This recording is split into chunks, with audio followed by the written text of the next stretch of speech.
ایران کا باقاعدہ چین اور پاکستان کے ساتھ ہاتھ ملانے کا فیصلہ، گوادر اور چابہار کو ملانے کی تیاریاں۔ ایران بھی سی پیک میں شامل ہونے کے لیے تیار ہے۔ تفصیلات کے مطابق ایران کے سفارتکاروں اور خارجہ پالیسی ماہرین نے کہا ہے کہ سی پیک میں شامل ہونے کے لیے تیار ہیں۔ چابہار اور گوادر کو جوڑنے سے دونوں ہمسایہ ممالک کے مابین علاقائی تعاون کی راہ ہموار ہوگی۔ ایران کے سفارت خانے کے تعاون سے لاہور میں گولڈن رنگ اکنامک فیڈریشن کے زیر اہتمام منعقدہ ویبینار سے خطاب کرتے ہوئے ایران کے نائب وزیر خارجہ کے مشیر اور پاکستان میں سابق سفیر ماشاءاللہ شکیری نے ویڈیو لنک کے ذریعے دونوں ہمسایہ ممالک کے مابین دو طرفہ تعاون کے بارے میں ایک وسیع نظریہ پیش کیا۔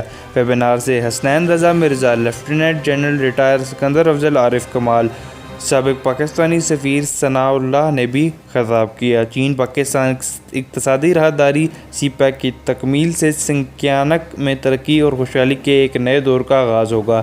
بیلٹ اینڈ روڈ انیشیٹو نے سنکیانگ میں روشن مستقبل کی امید پیدا کر دی ہے، کیونکہ وہ چین کو افغانستان، ہندوستان، قزاقستان، کرغزستان، منگولیا، پاکستان، روس اور تاجکستان سمیت 8 ممالک سے جوڑتا ہے۔